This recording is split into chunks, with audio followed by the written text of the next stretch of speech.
সে যোগ্য ছেলেকে দোলাই দেওয়ার জন্য আজকে বাসায় এসেছি, নাহলে আসতাম না। তুই হচ্ছে হাতির টয়লেট দেখা ব্যাঙের কুতন দিয়া লাভ নাই, বুঝতে পারছিস না কি বলছি? আপনারাই বলেন যে আমি কতটা কষ্টে থাকলে আমার মা আসতে বাধ্য হয়েছে। তুমি একটা বাচ্চা ছেলের কাছে বিয়ে বসছো, যে নর্থ সাউথ ইউনিভার্সিটিতে আপনি ভর্তি হইলেন কিভাবে সেটা ভুলে গেছেন? যার নাই কোনো গতি সে পড়ে উকালতি।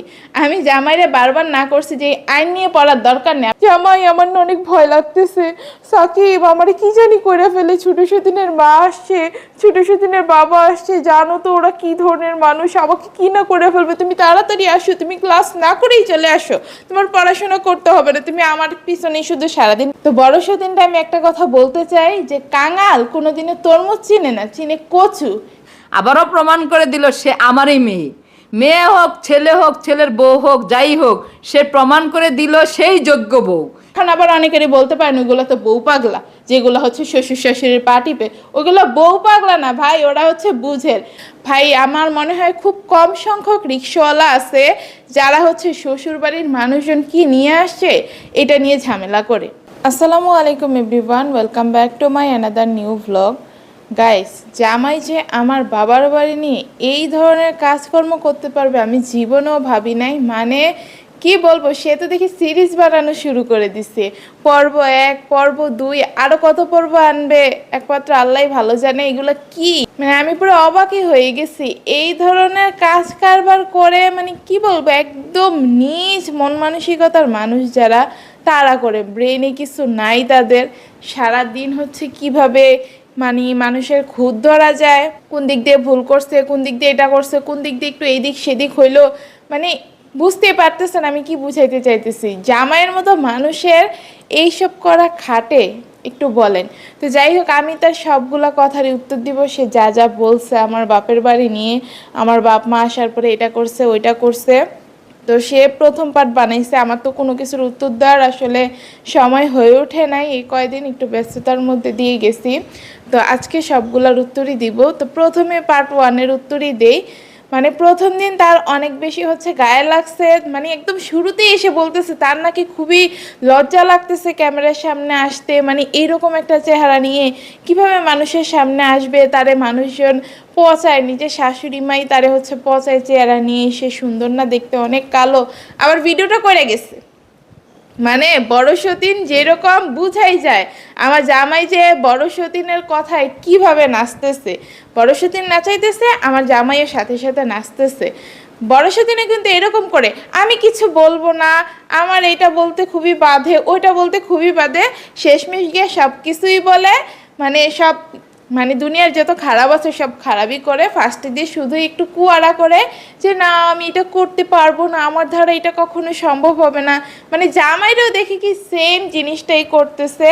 তো বুঝাই যায় শিক্ষাগুলো আসলে কার থেকে পাইতেছে, কারণ জামাই তো কখনো এরকম ছিল না, বড় সতীনের পাল্লায় পড়ে এইসব করতেছে। তো যাই হোক, ভিডিওটা মানে করলো, শুরু করলো, পরে এরপরে পুরো বড় সতীনের মতো খয়রাত করা শুরু করলো। গাইস, আপনারা ভাইয়ের চ্যানেলটা সাবস্ক্রাইব করে দিবেন, ওই বড় সতীন যেভাবে খয়রাত করে যে গাইস আমি হচ্ছে অনেক সমস্যার মধ্যে দিয়ে আছি, জামাই বউ খাইতে পারতেছি না, আব্দুর রহমান খাইতে পারতেছে না, অসুস্থ, শুকাই গেছে, কান্দাকাটি করতেছি, আমাদের চ্যানেলটা একটু সাবস্ক্রাইব করে দেন, পারলে আমাদেরকে 2টা টাকা ভিক্ষা দিয়ে যান, পুরো এরকম একটা অবস্থা। এরপরে শুরু করলো আর মানে আমার বাপের বাড়ি নিয়ে যত বদনাম আছে সেগুলোও বলা শুরু করলো। আমার মা কেন তারে কালো বলছে, আমি প্রথম দিনই জিনিসটা ভেঙে দিয়ে গেছি, সাথে সাথে ভিডিওটা বানাইছিলাম কিন্তু পরাপর, কারণ আমি জানি এই জিনিসটা নিয়ে কিছু মানুষের অ্যালার্জি শুরু হবে। আর সবচেয়ে মজার বিষয় হইতেছে এটা গাইস, আমার জামাই ভার্সিটিতে থাকতেই জেনে গেছে যে আমার আব্বু আম্মু আসছে। কিভাবে জানছে জিনিসটা? এই যে আমি বলি জামাই ভার্সিটিতে যাইতে দেরি হয়, সে তো একটা প্রেশারের মধ্যে দিয়ে যায়, একদম সমান সমান টাইম নিয়ে ঘর থেকে বের হয়, কোনো দিন হয়তো বা দেরিও করে ভার্সিটিতে, কারণ রাস্তাঘাটের যেই অবস্থা, 1 ঘন্টার মধ্যে জীবন ও নারায়ণগঞ্জ থেকে হচ্ছে বসুন্ধরা তার ভার্সিটিতে যাওয়া কখনোই সম্ভব না। তো যায় একটা হচ্ছে অনেক তাড়াহুড়ার মধ্যে দিয়ে। এরপরে ফোনে গুজুর গুজুর পুজুর পুজুর কত ধরনের যে কুটনামি বদনাম করা যায় সেগুলো তো বড়সতিন করেই। তো সেটার প্রমাণটা তো আপনারা ঠিকই পাইলেন যে আমি ভার্সিটিতে থাকতে জেনে গেছে যে আমার আব্বু আম্মা আসছে, সেখান থেকে সে আবার দৌড়ে আসছে, না জানি কি করে ফেলে বড়সতিনে। কারণ বড়সতিন তো এটা বলছে, হ্যাঁ যা কি জানি যে আমার না অনেক ভয় লাগতেছে, সাকিব আমার কি জানি করে ফেলে, ছোট সতীনের মা আসছে, ছোট সতীনের বাবা আসছে, জানো তো ওরা কি ধরনের মানুষ, আমাকে কি না করে ফেলবে, তুমি তাড়াতাড়ি আসো, তুমি ক্লাস না করেই চলে আসো, তোমার পড়াশোনা করতে হবে না, তুমি আমার পিছনেই শুধু সারাদিন পড়ে থাকো।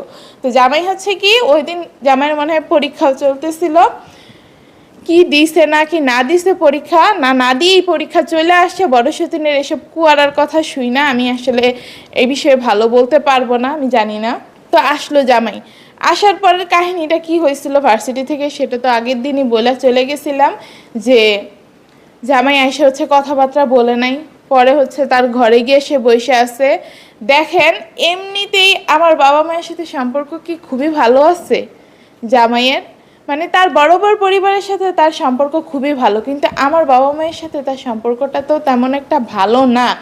ভালো না কি ভালো করতে চায় না, আমার সাথেও আমার বাবা মায়ের সম্পর্ক ভালো, শাশুড়িও কিন্তু আমার মানে আব্বু আম্মুর সাথে সম্পর্ক ভালো, শুধুমাত্র মাঝখান দিয়ে জামাইয়ের সাথে বনে না।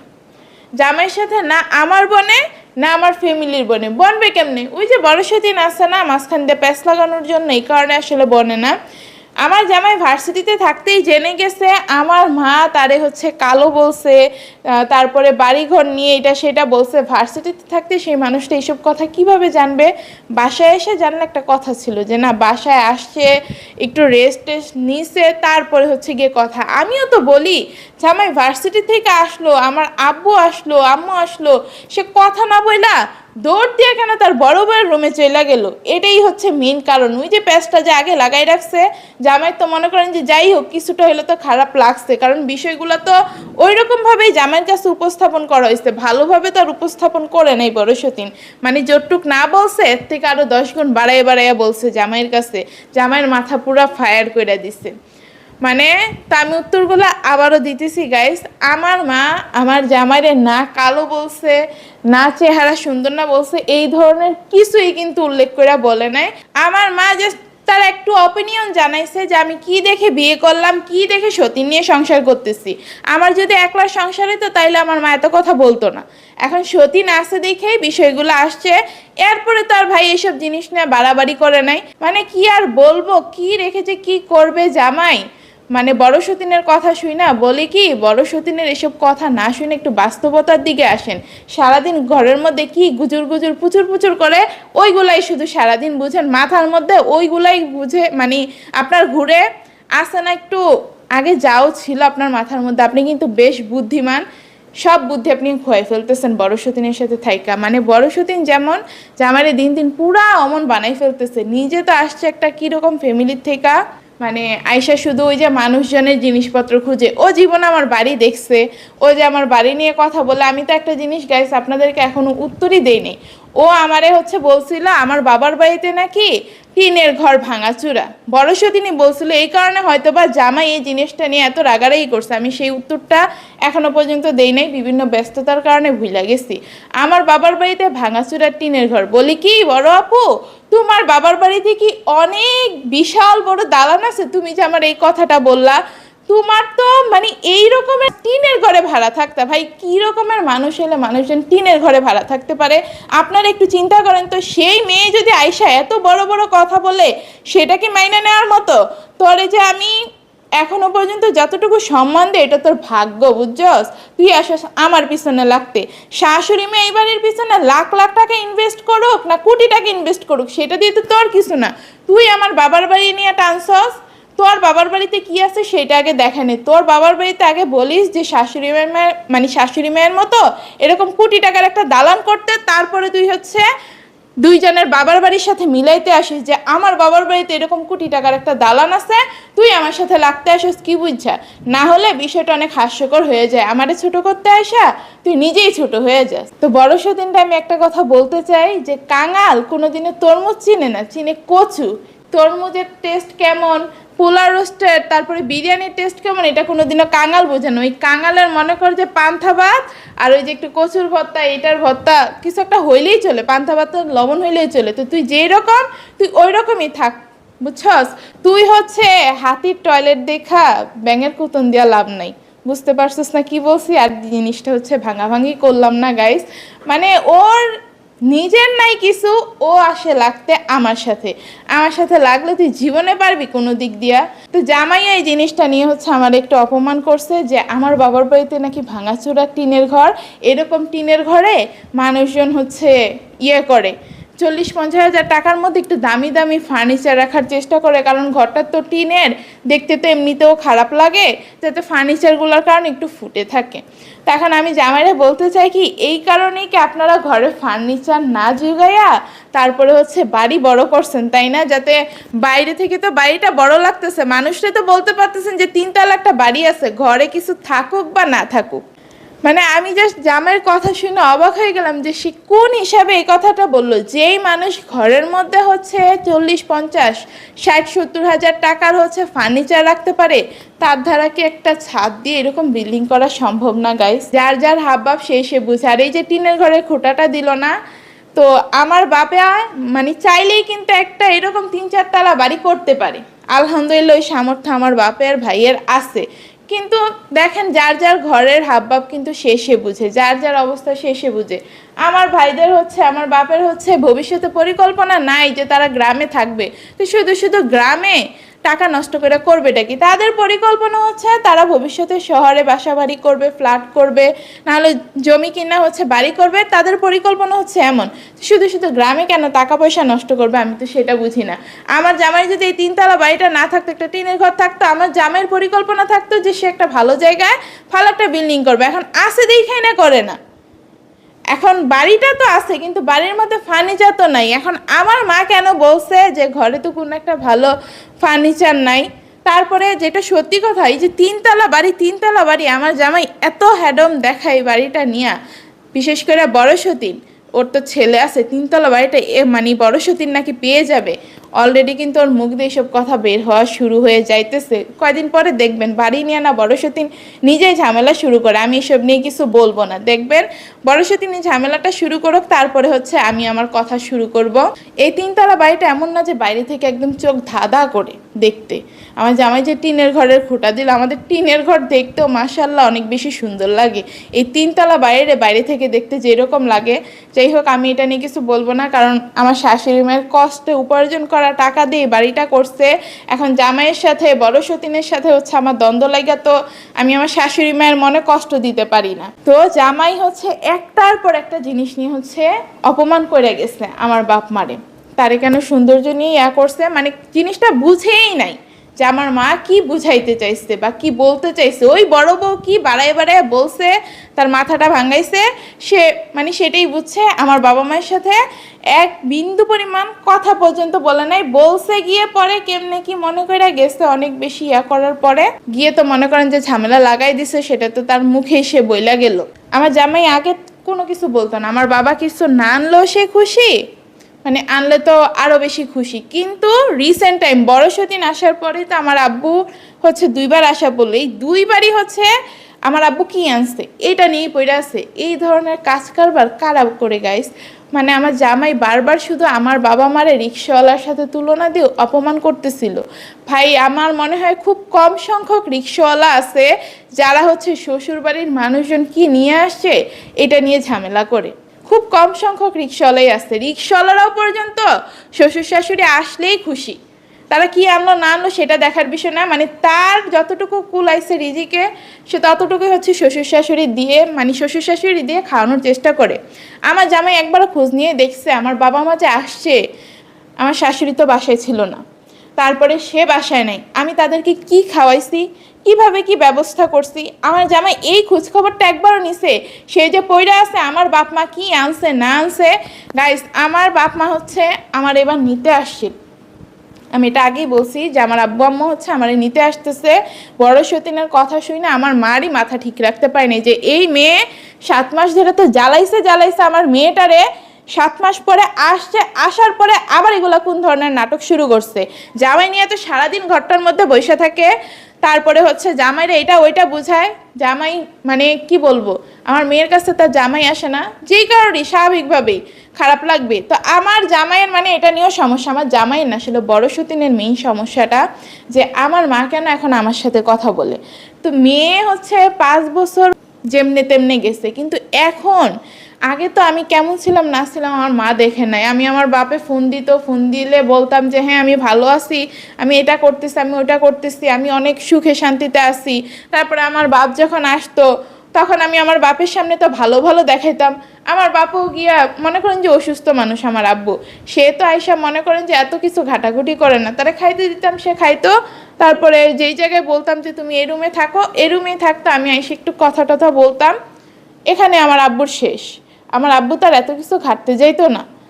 ও যেমন ওর মা আসার পরে হচ্ছে মায়ের কাছে গিয়া মনে করেন যে এই দুনিয়ার যত কিছু আছে সব কিছু বলছে। তো পুরুষ মানুষরা তো আর এমন না। তা আমার বাবাও গিয়ে আমার মারে ভালো ভালো বলতো। তো ওই আমার মা অভিমান নিয়ে আমার সাথে কথা বলতো না ঠিকই, খোঁজ খবর কিন্তু সবই আমার বিষয়ে রাখতো। তো মেয়ে তো ভালো আছে, মেয়ের ভালো থাকলেই ভালো। আমার মা হচ্ছে এতদিন নিজের এমনি বুঝ দিত, কিন্তু এখন তো সত্য যেটা, বাস্তবতা যেটা, সেটা তো আমার মার চোখে পড়ে গেছে। আরে আমার মেয়ে তো ভালো নেই, আমি এতদিন তো ভাবছি আমার মেয়ে ভালো আছে, ওর সতীন নিয়ে ভালো থাকলেই হয়। মানে কি বলবো গাইস, এখন একটা কথা না বললেই না, জিনিসটা আমার মনে পড়লো। আমার মা এই জিনিসটা নিয়ে আমার জামাই হচ্ছে আমার মারে মানে খোঁটা দিছে যে এতদিন নাকি আমার সতীনের সাথে আমার সম্পর্ক ভালো ছিল, এই কারণে আমার মা আসে নাই। সে হচ্ছে সতীনের সাথে তার মেয়েরে সংসার করতে দেখতে পারবে না, এই জন্য আসে নাই। এখন যেহেতু বড় সতীনের সাথে আমার ঝামেলা চলতেছে, তো এই ঝামেলায় ঝামেলায় কীভাবে হচ্ছে বড় সতীনটা সংসার থেকে বাইর করা যায়, এই কারণে নাকি আমার মা আসছে। আপনারাই বলেন যে আমি কতটা কষ্টে থাকলে আমার মা আসতে বাধ্য হয়েছে। আমার মা এতদিন আসে না, যাই হোক যা তা বলে নিজের মনটারে বুঝ দিতে পারছে, কিন্তু এখন আমার মা আর আমার কষ্ট দেখা নিজের মনেরে কোনোভাবে বুঝ দিয়ে রাখতে পারে নাই। এই কারণেই তো আমার মা দৌড়ে আসছে। আরে মা তো মাই হয়, আপনি যে একটা জামাই, পাশের রুমেই থাকেন আপনি আমার, আমি অসুস্থ হয়ে আমি যদি ঘরে গাইস ময়রাও পয়রা থেকে আমার জামাইয়ের কোনো খোঁজখবর থাকবে না। সে তার বড় বউয়ের মানে ধ্যান জ্ঞানে এত মশগুল হয়েছে। আমি একটা অসুস্থ মানুষ থাকি, আমার কোনো খোঁজখবর নেয় না। আমার শাশুড়ি ডিউটির থেকে বাসায় চলে আসে আমার অসুস্থতার কথা শুই না, আমার কথাবার্তার ধরন দেখা আয়শা হচ্ছে আমার ট্রিটমেন্ট করা যায়। আমার জামাই এগুলার কিছুই বলতে পারবে না। বড় সেদিন সব বলে, কিন্তু আমি কখন অসুস্থ, আমার কখন কোন বিপদ হইতেছে সেইগুলো নিয়ে কিছু বলবে না। ওই আমি কোন খারাপটা করছি সেটা জামাইয়ের কাছে বলবে, সেটা গিয়ে জামাইয়ের কাছে মনে করেন যে আরও বাড়ায় বলবে, কিন্তু আমার খারাপ নিয়ে কিছু বলবে না। আমার জামাইরই বললেন আমি যে অসুস্থ ছিলাম, আমার যে ইঞ্জেকশন দিছে এটা আমার জামাই কয়দিন পরে জানছে। যেদিন দিছে ওই দিন তো জানে নাই, তারপরে আরও কয়দিন পরে জানছে। আমার জামাইয়ের একটু জিজ্ঞেস করেন যে আপনি কি আপনার ছোটো বউটার কোনো খোঁজ খবর রাখেন নাকি, তার কাছে তো জান না সেটার আলাদা হিসাব, কিন্তু আপনার ঘরে তো থাকে, সে তো আপনার বউ, আপনার বাচ্চার মা। তো আপনার বাচ্চার মা ভালো আছে নাকি, আপনার বাচ্চার মা ঠিকভাবে খাবার দাবার খাইতে পারতেছে নাকি, সব কিছু ঠিকভাবে করতেছে নাকি, সেই খবরটা একটু রাখেন নাকি। তো যেই কথায় ছিলাম গাইস, এখন আমার বাবা কেন কিছু নিয়ে আসে নাই। আগের বার আসলো, সেইবার হচ্ছে আম রসমালাই নিয়ে চলে আসছে, সেইবার তো একটা বাহানা দিতে পারছি আমি যে আমার বাবা অসুস্থ, এই কারণে টেনে নিয়ে আসতে পারে নাই, আবার রাস্তায় অসুস্থ হয়ে গেছে। এইবার তো আমার মা আসছিল, আমার মা আসা সত্ত্বেও কেন কোনো কিছু আনা হইল না। আমার মা তো সুস্থ মানুষ গাইস, আমি কিন্তু শুরু থেকেই বলতেছি যে আমার আব্বু আম্মু দুইজনই অনেক অসুস্থ। হ্যাঁ, আব্বু একটু বেশি অসুস্থ আর আম্মু হচ্ছে আব্বুর তুলনায় একটু কম অসুস্থ, তাই বলে এমন না যে আমার আম্মু অনেক সুস্থ স্বাভাবিক। আমার আম্মু অনেক অসুস্থ। আমার আম্মুর মানে আমার শাশুড়িরে তো আপনারা বলেন যে মাশাআল্লাহ ভালোই বয়স আছে, আমার শাশুড়ির চাইতে আমার আম্মুর বয়স বেশি। তো এবার চিন্তা করেন আমার আম্মুর বয়সটা কেমন আর সে এখনও কতটা স্ট্রং থাকতে পারে। তো নানা ধরনের সমস্যা আমার আম্মুর মধ্যে, সেও যে কোনো কিছু আলগায় আনবে তার হাতে হচ্ছে অত নিতে পারে না ওজন, এই কারণে আনে নেই। আর সবচেয়ে বড় কথা হচ্ছে তারা তো আমারে নিতে আসতে মানে নিতে আসছে, কোনো কিছু আনবে কেন? তাদের মেয়েই তো এখানে থাকবে না, তাহলে এই জিনিসগুলো খাবে কে? আমার শাশুড়িও সারাদিন বাসায় থাকে না, শ্বশুর সারাদিন তার মতো দোকানে থাকে, তো বাসায় আয় না খাবারগুলো কারে দেওয়া যাবে? ফকিরে ভিক্ষা দেওয়া যাবে যে ধর তোরা খাইস? আমি আমার বাবা মার টাকা দিয়ে তার ওই রাস্তাঘাটের মানুষটা আমি খাওয়াবো, যারা খাইতে পারে না তাদেরকে খাওয়াবো, খাওয়াইলে সব হবে। কিন্তু এই ঘরের মানুষটা খাওয়াবো, ওরা হচ্ছে টুক ধরবে, মানে খুঁত ধরবে শুরু, যে এটা আনছে, এটা এরকম ছিল, ওটা তো ভালো ছিল না। যার কারণে আমি নিজেই না করে দিছি, কোনো কিছু আনার দরকার নাই, আমি তোমাদের সাথে চলে গেলে এগুলো কেউ খাবে না, ঘরের মধ্যেই থাকবে। আসলে বড় সতীন এইসব জিনিস না, জামাইরে প্রত্যেকবার খুঁচাই কেন জানেন? যাতে জামাই এইসব নিয়ে কথা বলে, মানে 20-30 হাজার টাকার একদম বাজার করে নিয়ে আসবে। 20-30 হাজার টাকার বাজার আমি যদি থাকি, আমি নিজে খাইয়ে এগুলো শেষ করতে পারবো বলেন তো? তখন ওই যে বড় সেদিন খাবে, পরে কি বলবে জানেন? ওই সুসাটায় যে গাইস এতগুলো টাকার খাবার নষ্ট হয়ে যেতেছিল, আমি তো আবার অনেক হিসাবি, আমি তো আবার খাবার দাবার নষ্ট হয়ে যাওয়া দেখতে পারি না, এই কারণে ছোটো সেদিনের বাবার বাড়ি থেকে যে জিনিসগুলো আনছে ওগুলো আমি খাইয়ে ফেলছি। মানে ওর যে খাওয়ার জন্য লোল পড়ে যাইতেছিল সেটা কিন্তু ও বলবে না। যাই হোক, আমার আব্বা আম্মা হচ্ছে ওই চিন্তা ভাবনা করে আনে নাই যে মেয়ে থাকবে না, বাসায় কেউ থাকে না। আমিও না করছি যে তোমাদের কষ্ট করে কোনো কিছু টাইম না আনা, মানে দরকার নাই, আনলে তো কেউ না কেউ অবশ্যই খাইতো, কিন্তু দরকার নাই। আমি গেলে তো আমার পিছনে খরচ আছে, আমার তোর যাবে, আমার তোর পিছনে খরচ আছে, তখন তোমরা ইচ্ছা মতো খরচ করো। এখন এই বাড়ি তাই না, কোনো খরচ করার কোনো ধরনের দরকার নাই। আমার শাশুড়ি থাকে না বাড়িতে, সে 2 দিন পরে পরে আসে, 2 দিন 3 দিন, তো আমি না করে দিছি। তার উপর গাইস আমার মানে কানের দুল কেন আনে নাই সেটা নিয়েও কথা বলছে, যে কানের দুল না বানাইছে কোথায়, কানের দুল না বলে আসার সময় নিয়ে আসে। তা আমাতুর রহমান আমি যদি যাই, কানের দুলগুলা এই বাড়িতে রাখা যাবে কার জন্য গাইস? আমি রাখা হচ্ছে আমার বাবার বাড়িতে যাব, এদিক দিয়ে আমার কানের দুল হচ্ছে ফুরুত হয়ে যাবে, কারণ ঘরে তো সুরের মা চুন্নি আছে, বুঝেন না? তো এ কারণে হচ্ছে আমার মা আনে নাই। বাবার বাড়িতে যাব, তখন হচ্ছে তারা নিজ হাতে আমাতুর রহমানকে দিবে, আমাতুর যে কতটা খুশি হয়েছে সব কিছুই দেখবে। এ কারণে হচ্ছে আমার মা কানের দুলগুলো নিয়ে আসে না, রাস্তাঘাট দিয়া 2টা অসুস্থ মানুষ আসবে গাইস, আমি না করে দিছি। সত্যি কথা যেটা, আমি প্রত্যেকটা এইসব আনা নেওয়ার বিষয়ে আমি না করে দিই প্রত্যেকবার, যে এত কষ্ট করে টানাটানি করার কোনো দরকার নাই। মানে কানের দুলগুলো আনলে 2টা অসুস্থ মানুষ, তারা নিজেদের শরীর নিয়ে আসতে গাইস কষ্ট হয়ে যায়, রাস্তাঘাটের মধ্যে অসুস্থ হয়ে পড়ে। এখন তাদের থেকে যদি এই জিনিসগুলো নিয়ে যায় তাহলে কেমনে হবে? আর জিনিসগুলো অনেক শখের, এই যে নানা নানি নাতনি নাতনিরা হচ্ছে কোনো একটা স্বর্ণের জিনিস দেয় হওয়ার পর পর, এই জিনিসগুলো কিন্তু অনেক শখ করে বানায়। এত মূল্যবান জিনিসগুলো আমি চাই না। আমাতুর রহমানের জন্য এত শখ করে আমার বাবা মা হচ্ছে জিনিসগুলো বানাইছে, ওই জিনিসগুলো কোনোভাবে হারাই যাক। কারণ মানে এর আগে এই ধরনের একটা ইনসিডেন্ট হয়েছে, আমার বাবা হচ্ছে ওই যে 50,000 টাকা আমার শাশুড়ি চাইছিল না, আমার শাশুড়ি দিতে পারলো না, ওই টাইমে আমার বাবা হচ্ছে ব্যাংক থেকে 1.5 লাখ টাকা লোন তুলছিল, কারণ তার বাড়ির কাজও ধরবে। আবার আমার শাশুড়ি চাইছে 50,000 টাকা হচ্ছে আমার শাশুড়ি দিয়ে দিবে, আর 1 লাখ টাকা হচ্ছে তারা তাদের বাড়ির কাজে লাগাবে। ওই টাইমে আমার বাবা 1.5 লক্ষ টাকায় ছিনতাইকারী নিয়ে গেছে, আমার বাবা কিছু বলতে পারে না। তো এই কারণে হচ্ছে আমি না করছি। 1.5 লক্ষ টাকা গাইছে, আপনারা বুঝেন। আমার জামাই তো মনে করেন যে সারাদিন তার হালচালে থাকে, কার কোন টাইমে কি হইতেছে না হইতেছে সেই খোঁজখবর তো আর আমার জামাই রাখে না। আমার মানে বাবার যে এদিকে 1.5 লাখ টাকা চলে গেছে, এদিকে তার কোনো খবর নাই যে কে কেমন আছে। অবশ্য থাকবে কিভাবে, সে তো তার নিজের বাবা মায়ের খোঁজখবরই নেয় না। তার মা যে একটা ডিউটিতে যায়, ওই দিক দিয়েই তো আমার জামাই হচ্ছে ডেইলি তার ভার্সিটিতে যায়, কিন্তু মায়ের তো কোনো খোঁজখবর নেয় না। শ্বশুর শাশুড়ির খোঁজখবর নিবে তো অনেক দূরের বিষয়। যাই হোক গাইস, এসব পেঁচাল পড়ার বিষয় তো গেল। এখন আসি যেই জিনিসটা নিয়ে আমার সবচেয়ে বেশি গায়ে লাগছে।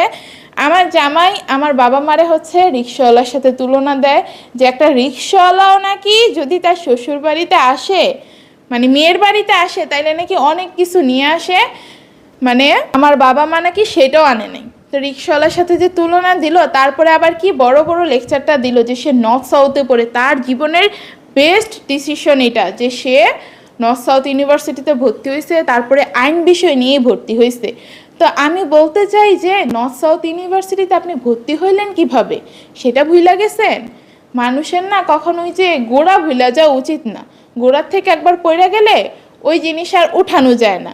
কিন্তু গোড়া ভালো থাকলে আগা যতই নষ্ট হয়ে যাক, মানে সাথের মানুষ যতই আগাটা নষ্ট করে দেওয়ার চেষ্টা করুক, ওই গোড়ার থেকে কিন্তু আবার গজায় ওঠে জিনিসটা। তো আমি যে আপনার নর্থ সাউথ ইউনিভার্সিটিতে ভর্তি করে আসছিলাম, সেটা আপনি কিভাবে ভুলে গেলেন আমি আসলে বুঝি না। আপনার তো টাকা পয়সা জোগাড় করতে আপনার টাকা তো তখন ছিল না, আপনার টাকা তো এখন বাইর হয়েছে, বড় দিন আসছে না, এখন আপনার চার দিক দিয়ে শুধু টাকা পয়সা বাইর হইতেছে, টাকা পয়সাই বাইর হইতেছে। যখন ভার্সিটিতে ভর্তি হবেন তখন কিন্তু আপনার টাকা ছিল না, কারণ ওই দিক দিয়ে হয়তো বা আপনার বড় বউ আপনারা বুঝাইতেছিল ভার্সিটিতে ভর্তি হওয়ার দরকার নাই, টাকা পয়সা নষ্ট করার কোনো দরকার নাই, এই কারণে আপনার টাকাগুলো বাইর হয় নাই। গাইস, কি পরিমাণ কষ্ট করে টাকা জোগাড় করে আমার শাশুড়িও ম্যানেজ করতে পারতেছিল না, মানে শাশুড়ি কিছু টাকা ম্যানেজ করছে, আমি কিছু টাকা ম্যানেজ করে পরে গিয়ে জামাইরে ভার্সিটিতে ভর্তি করাই দিয়ে আসলাম। এখন সেই মানুষ কি সুন্দর নিজের ভার্সিটির মানে বহার দেখায়, আমাদের কথাই ভুলে গেছে। তার বড় বউ এখন তারে সব কিছু কইরা দিছে। বড় বউ কেমনে কিছু কইরা দিল, ধার যে আনছে সেমিস্টার ফিটা, সেটাও তো ওই যে খালার কাছ থেকে আনছে, মার বোন খালার কাছ থেকে। বড় সতীনের মাও তো হেল্প করে নাই, বড় সতীনের মার বোন খালাও তো হেল্প করে নাই, করলো তো সেই নিজের মার বোন খালাই।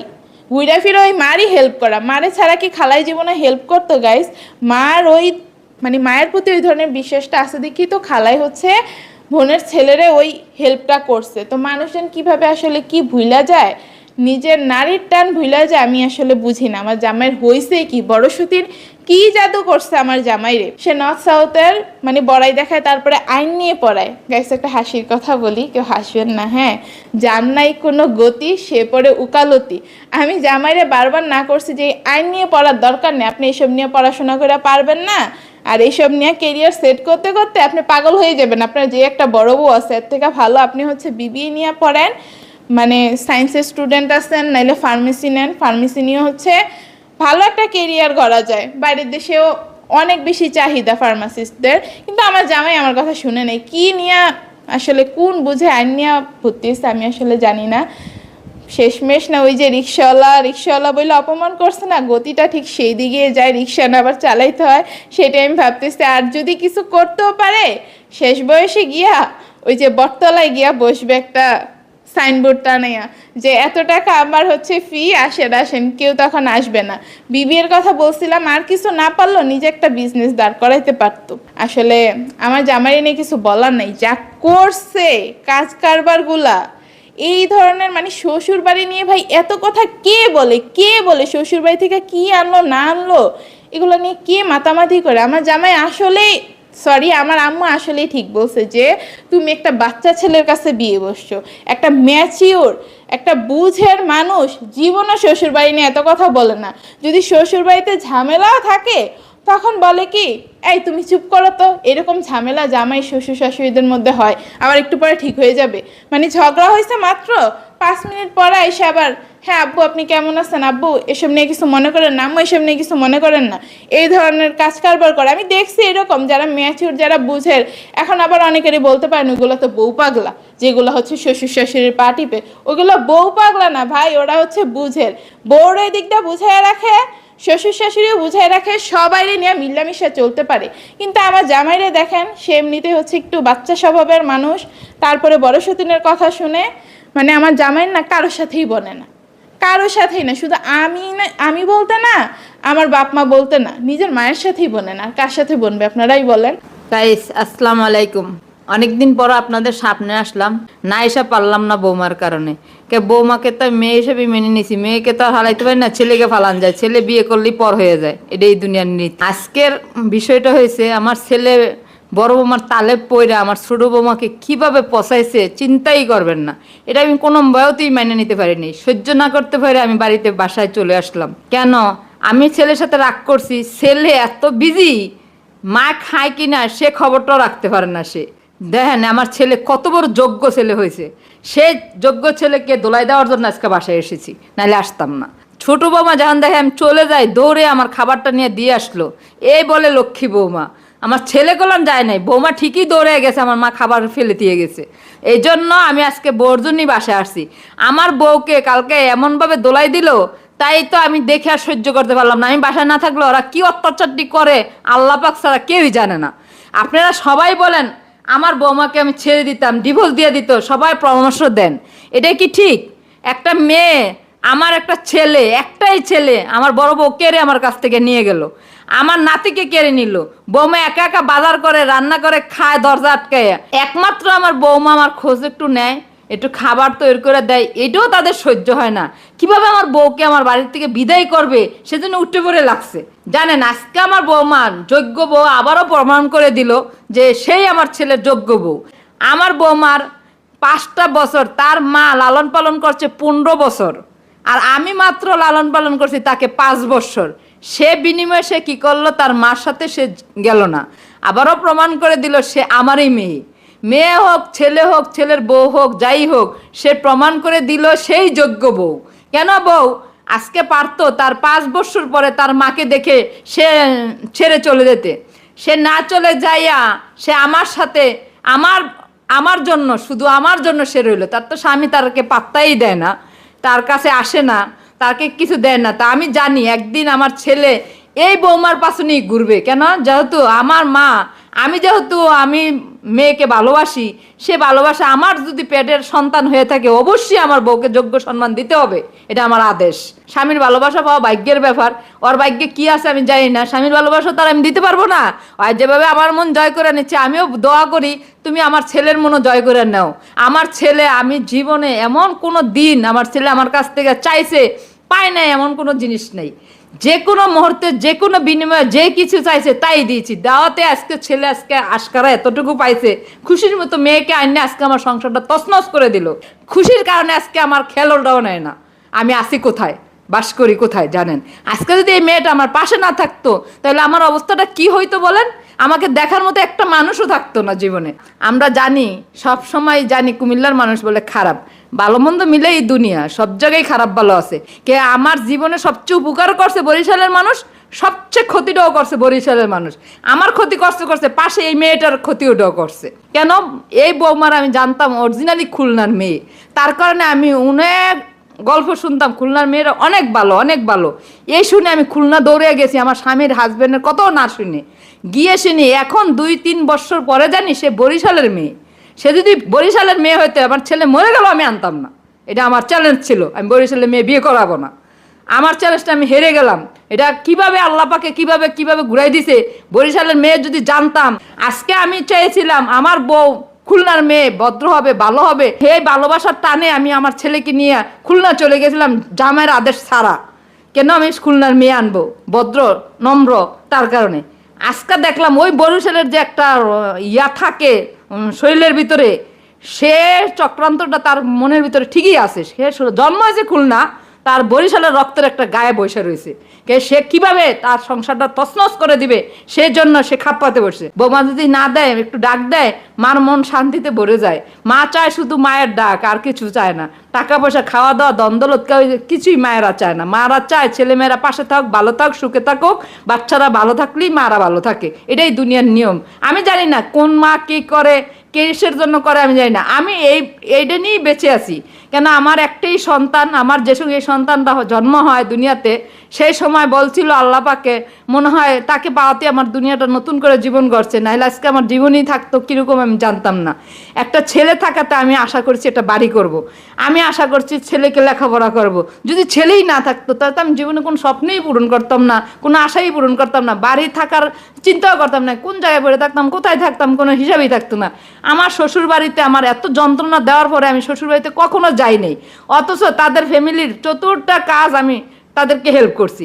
করার পরও শ্বশুর বাড়ি যাইতে পারিনি, তাতে দুঃখ নাই। কেন, আমার স্বামী ভালো, আমার সন্তান ভালো, তার কারণে আমি সবকিছু মুখ বুঝে সহ্য করে নিয়েছি, কখনোই কোনো প্রতিবাদ করিনি। আজকে আমার একটাই স্বপ্ন ছিল, আমার আব্বা প্রাইমারি স্কুলের হেডমাস্টার ছিল, আমি শিক্ষকের মেয়ে, আমি একটা ভালো জায়গায় যেতে পারতাম। আমার অবস্থান কোনো দিকেই খারাপ ছিলাম না, সব দিকেই ভালো ছিলাম।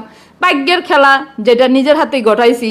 এইরকম করে আমার ছোট বউটা যেরকম গঠাইলো, ছোট একটা মানুষ, 15 বছরের একটা মেয়ে, কি আর বুদ্ধি হয়েছে একটা মেয়ের পটানের ছোটে আমারে পড়ায়া, আমার ছেলেকে পড়ায়া খুলনা নিতে পারছে, তা আমার বউকে তো পড়ায়া কুমিল্লার টানতেই পারে। এটা কোনো ব্যাপারই না ওর জন্য।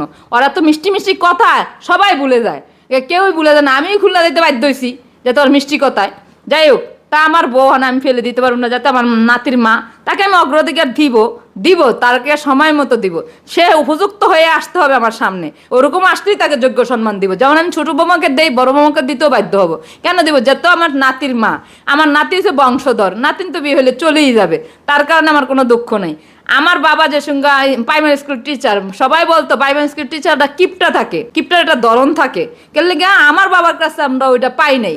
আমি ছোট থেকে যে সঙ্গে বড় হয়েছি, আমি এমন কোনো বাড়িতে নাই কারোর বাড়িতে আমি বেড়াইতে যাই নাই। বেড়াইতে যাওয়ার সময় আমার সবসময় নতুন জামা পরে যেতে হবে, এটাই আমার একটা শখ। তা আমার বাবা বলতো কি, সকালে বাজারে নিত, হাটে নিত, নিয়ে আমাকে জামা টেলার দোকানে বানাইয়া পরাইয়া পরে আমার বেড়াইতে যেতে দিত। কেটা আমার ছোটবেলার থেকে আমি এক জামা কখনো বেড়াইতে যাইতে আরেক জামা পরে যেতাম না। যেই ওই জামা পরে গেছি ওই জামা পরে আর কখনো যাইতাম না। আমার এটা ছোটবেলারই অভ্যাস। তা আমার বাবার তো আমি যে সময় যেটা দাবি করছি সে সময় আমার সেটাই দিছে। তা আমার ছোট বাবা যে কালকে ভিডিও তো বলছে আমার বাবার বাড়িতে অনেক কিছু আছে, সেটা সত্যি। তার বাবার বাড়িতে সব কিছুই আছে, আমার বাবার বাড়িতে সব কিছু। আমার বাবা 6টা রুম করে দিয়েছে আমার 6টা ভাই বোনের জন্য। সব কিছু থাকা তো আমার বাড়িতে থাকার মতো মানুষ এখন কেউ নেই, আমরা দূরে, সব ভাই বোনই এস্টাবলিশ। পরে আমার বৌমার বাবার বাড়িতে সব জিনিস যা বলছে তার সবই ঠিক আছে। তার বিনিময়ে সে আমার বাঙ্গা খাটেই এত 5টা বছর কাটাইলো। কে কখনো আবদার করে নাই মা আমার একটা খাট লাগবো বা আমার একটা জিনিস লাগবো, মুখ বুঝেই সহ্য করে নিছে, কোনো দিন কোনো কিচ্ছু চায়নি। এটাই বৌমাদের কাজ। বৌমা যদি খারাপ হইতো তো বলতো আমার এটা লাগবো সেটা লাগবো। আমার ছেলে বলে আমার এই বৌমা বললো অনেক দাবি, অথচ আমার ছেলে কিছুই দেয়নি। দাবি পাইলেই কোথায়, সে তো কাজই করে না। এই পর্যন্ত বউকে কিছুই দিল না। আমার বৌমা কত বলে দাবি ওর কাছে করে ফেলে, এই জন্যই সে খুশিকে ভালোবাসে, খুশি তাকে কিছুই বলে চায় না। আর এই বৌমা বলো অনেক কিছু চাই। আমি তো দেখলাম না এই বৌমা কোনো বায়না করতে আজ পর্যন্ত, আজকে 5টা বছর ওর পেলাম, আর কোনোদিন বলে নাই আমার এটা লাগবো সেটা লাগবো। আর একটা দেখি অত খাট যে বাঙ্গা তাও আমি জানতাম না, ঘরে এসে দেখি খাট তুষক নামাইতেছে, ঝাড়তা আছে খাট ঠিক করবো, সেই জন্য আমার অন্য দেয় পেশার আছে তুলা পড়ে যায়, তাও বললো না। সেই বৌমা ভালো না যে বৌমা আরামে সোনার খাটে শুইয়া থাকে বাপের বাড়ি পলাই গেল সে ভালো। তারপরে আমার ছেলের বিচার কোন দিন যে কবে যে ঠিক হবে আমি নিজেও জানি না। আল্লাহ যাতে হেদায়েত করুক।